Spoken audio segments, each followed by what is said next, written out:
इसी तरह हम 100 साल पुरानी फिल्मों को देखें तो आपको पता चलेगा कि पहले और आज में क्या अंतर है। अगर हम पुरानी मूवी और नई मूवी को कंपेयर करें तो आपको पता चलेगा कि पहले का अंग्रेज आज के अंग्रेजों जैसा बिल्कुल भी नहीं था,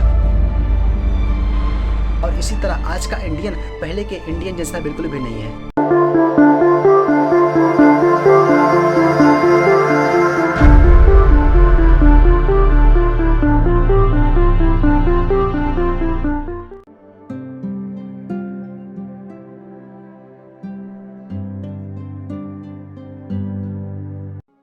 हेलो फ्रेंड्स, मैं हूं छोटा बब्बर और स्वागत है आप सभी का साइंटिफिक फैक्ट के एक और नए एपिसोड में। दोस्तों, पहले यह समझा जाता था कि हमारे शरीर के अंदर जो अपेंडिक्स होता है, इसका शरीर के अंदर कोई भी काम नहीं होता है, और जब भी किसी व्यक्ति को अपेंडिक्स की बीमारी होती थी तो डॉक्टर द्वारा इसे काटकर बाहर निकाल दिया जाता था। और आज के समय में भी यही हो रहा है, और कहा जाता है कि अपेंडिक्स हमारे शरीर के अंदर इसका कोई भी काम नहीं होता है, इसलिए जब भी किसी व्यक्ति को अपेंडिक्स की बीमारी होती है इसे सीधे ही काटकर बाहर निकाल दिया जाता है। दोस्तों, क्या आपको पता है कि इस अपेंडिक्स को बाहर निकालने के बाद आपको क्या परेशानी हो सकती है या फिर इसका शरीर पर क्या बुरा असर पड़ेगा? इस वीडियो में हम आज इसके बारे में पूरा डिटेल में जानेंगे। तो दोस्तों, आगे बढ़ने से पहले हम आपको बताना चाहेंगे कि अगर आपको ऐसी ही साइंटिफिक जानकारियां देखना पसंद है तो आप हमारे चैनल को अभी सब्सक्राइब कर लीजिए, क्योंकि अब हमारे चैनल पर इसी तरह की इंटरेस्टिंग और साइंटिफिक वीडियो आएंगी। तो चलिए वीडियो को शुरू करते हैं। तो दोस्तों, सबसे पहले हम बात कर लेते हैं डार्विन के इवोल्यूशन थ्योरी के बारे में।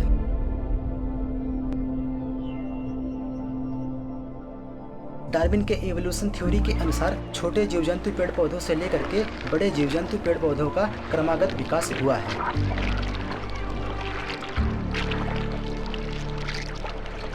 कोई भी जीव या फिर इंसान आज जैसा भी है, अतीत में वैसा बिल्कुल भी नहीं था और आने वाले समय में वैसा बिल्कुल भी नहीं रहेगा। अगर हम इसे सरल भाषा में समझें तो changement is the law of nature and universe, यानी कि परिवर्तन ही संसार का नियम है। यह परिवर्तन लाखों करोड़ों सालों में स्पष्ट रूप से देखा जा सकता है। डार्विन के इवोल्यूशन थ्योरी के अनुसार आज का इंसान पहले किसी और जानवर की शक्ल में था, जो आज के इंसानों जैसा तो बिल्कुल भी नहीं दिखता था। कुछ लोग डार्विन की इस थ्योरी को गलत मानते हैं और कहते हैं कि आज तक हमने किसी बंदर को इंसान बनते हुए नहीं देखा, तो कैसे मान ले कि एक इंसान बंदर से आया हुआ है। और डार्विन ने जो कहा कि एक इंसान बंदर से आया हुआ है, यह बात उनकी सत्य है। दोस्तों, अगर हम साइंटिफिक तरीके से डार्विन की थ्योरी को समझने का प्रयास करें तो हम अपने चारों तरफ पाएंगे कि हर एक चीज का क्रमागत विकास होता है। शुरुआत में कोई भी चीज कम विकसित होती है, जैसे जैसे समय बीतता जाता है वैसे वैसे उस चीज में सुधार होता चला जाता है और वह चीज विकसित होती चली जाती है। इसे हम एक एग्जाम्पल से समझते हैं कि अगर आपके घर में कोई 15 से 20 साल पहले कोई शादी की कैसेट पड़ी हो तो उसको एक बार जरूर देखना। अगर आपने ध्यान से देखा होगा तो दोस्तों, आपको आपके परिवार के साथ साथ पड़ोसियों के, रिश्तेदारों की शारीरिक बनावट, रंग रूप, आर्थिक स्थिति, रहन सहन, हर एक चीज में आपको काफी अंतर दिखेगा। और आपको पता चलेगा कि आज हम हर एक चीज में पहले से ज्यादा एडवांस हैं। और अगर आपने इस अंतर को ध्यान से देखा होगा तो यह अंतर बहुत ही बड़ा नजर आएगा। इसी तरह हम 100 साल पुरानी फिल्मों को देखें तो आपको पता चलेगा कि पहले और आज में क्या अंतर है। अगर हम पुरानी मूवी और नई मूवी को कंपेयर करें तो आपको पता चलेगा कि पहले का अंग्रेज आज के अंग्रेजों जैसा बिल्कुल भी नहीं था, और इसी तरह आज का इंडियन पहले के इंडियन जैसा बिल्कुल भी नहीं है। अगर हम पहले के अंग्रेज की शारीरिक बनावट देखें और आज के समय के अंग्रेज की शारीरिक बनावट को देखें तो आपको काफी अंतर नजर आएगा, और आपको ऐसा लगेगा कि आज का अंग्रेज पहले के अंग्रेज से काफी सुधरा हुआ है और उससे ज्यादा एडवांस भी है।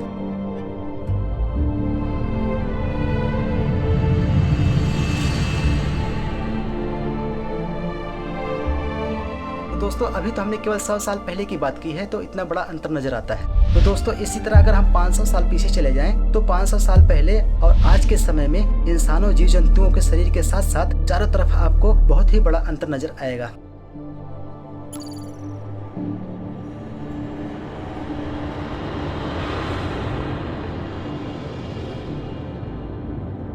तो तो आप पाएंगे कि 500 साल पहले का इंसान और आज के इंसानों में ज़मीन और आसमान का अंतर है। इसी तरह अगर हम 1000 साल पीछे चले जाएं तो यह अंतर और भी ज़्यादा बड़ा नजर आएगा आपको। इसी तरह हम 50,000 साल पीछे चले जाएं, 50,000 साल के बाद 1,00,000 साल पीछे चले जाएं। इसी तरह अगर हम धीरे धीरे पीछे चलते चले जाएं तो आपको पता चलेगा कि पहले का इंसान आज के इंसानों से बहुत ज़्यादा पीछे था, जंगलों में रहा करता था और उसके शरीर की बनावट आज के इंसानों से बिल्कुल अलग थी। तो दोस्तों इसी तरह लाखों सालों पहले जो इंसान यानी कि हमारे पूर्वज धरती पर रहा करते थे वह आज के इंसानों जैसे बिल्कुल भी नहीं थे। वैज्ञानिक इस बात को सिद्ध कर चुके हैं कि सभी जीवों का निर्माण जीन में मौजूद डीएनए द्वारा होता है और इसी जीन के चलते हर एक जीव के शरीर का निर्माण होता है। सभी जीवों के जेनेटिक इतिहास से यह पता चला है कि सभी प्रजातियों के जीन में काफी समानताएं होती है। इससे यह सिद्ध होता है कि सभी जीवों का पूर्वज एक ही प्रकार का जीव था और अलग अलग वातावरण और अलग अलग परिस्थितियों के चलते सभी जीव अलग अलग तरीकों से विकसित हुए हैं। अगर आप YouTube पर सर्च करें अफ्रीका के जंगलों को तो आपको पता चलेगा कि वहाँ के जो इंसान हैं आज के इंसानों से काफ़ी ज़्यादा अलग हैं। बाहरी दुनिया से ज़्यादा वास्ता ना होने के कारण वहाँ पर जंगलों में ना तो कोई धर्म है ना ही कोई संस्कृति का ज्ञान है। ऐसे आपको बहुत से एग्जाम्पल आपको अपने चारों तरफ मिल जाएंगे। तो दोस्तों डार्विन ने अपनी इवोल्यूशन थ्योरी में कहा कि हर एक जीव का स्टेप बाय स्टेप विकास होता है जिसे हम इवोल्यूशन कहते हैं और हम इस इवोल्यूशन को अपने चारों तरफ देख सकते हैं और महसूस कर सकते हैं। उन्होंने दूसरी बात कही कि कोई भी जीव अपने जिस अंग का इस्तेमाल जितना ज़्यादा करता है वह अंग उतना ही ज़्यादा विकसित होता है और अपने जिस अंग का इस्तेमाल कम करता है वह अंग कम विकसित होता है और जिस अंग का इस्तेमाल बिल्कुल भी नहीं करता है वह अंग पूरी तरह से धीरे धीरे समाप्त हो जाता है। ठीक इसी तरह हमारे शरीर में जो अपेंडिक्स होता है, अगर हमारे शरीर के अंदर इसका कोई भी काम नहीं है तो इंसानों के विकास के साथ साथ इसे अब तक मिट जाना चाहिए था। तो दोस्तों डार्विन ने आगे कहा कि किसी भी इंसान या फिर प्राइमेट्स यानी कि ऐसे जीव जो इंसानों से काफी हद तक मिलते जुलते हैं, इन इंसानों और प्राइमेट्स के पूर्वज जंगलों में रहा करते थे, घास पेड़ पौधों की पत्तियां खाया करते थे और सभी पूर्वज अपेंडिक्स यानी कि सीकम का उपयोग भोजन को पचाने के लिए करते थे।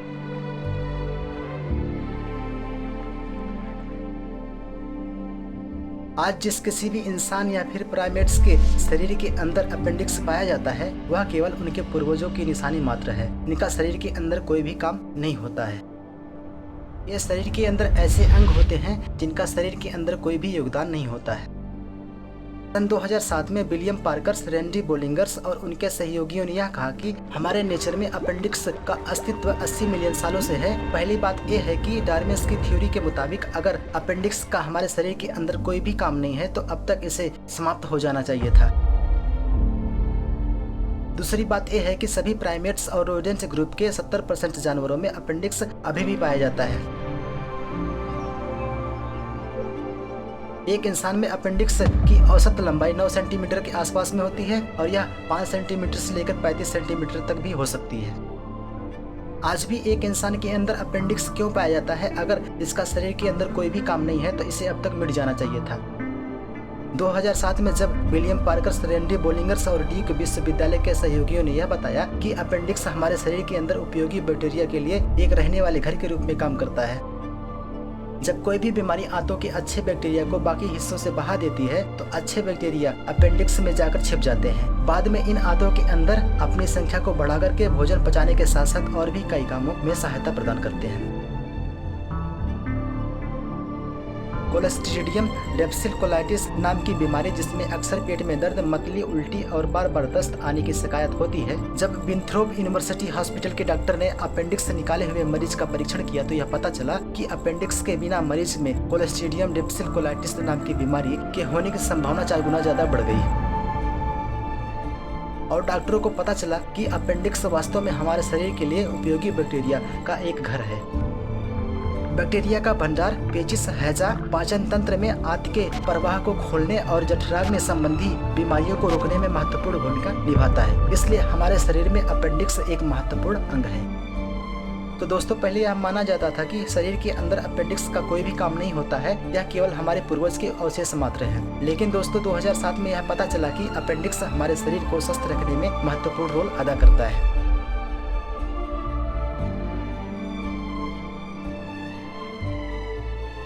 इसलिए दोस्तों अगर आप इस अंग को सुरक्षित रखना चाहते हैं तो आपको अपने पाचन तंत्र को सुरक्षित रखना होगा और आपको ऐसे भोजन का सेवन करना होगा जिससे आपका पाचन तंत्र स्वस्थ रहे और इससे आपको अपेंडिक्स नहीं होगी और आपका अंग सेफ बचा रहेगा।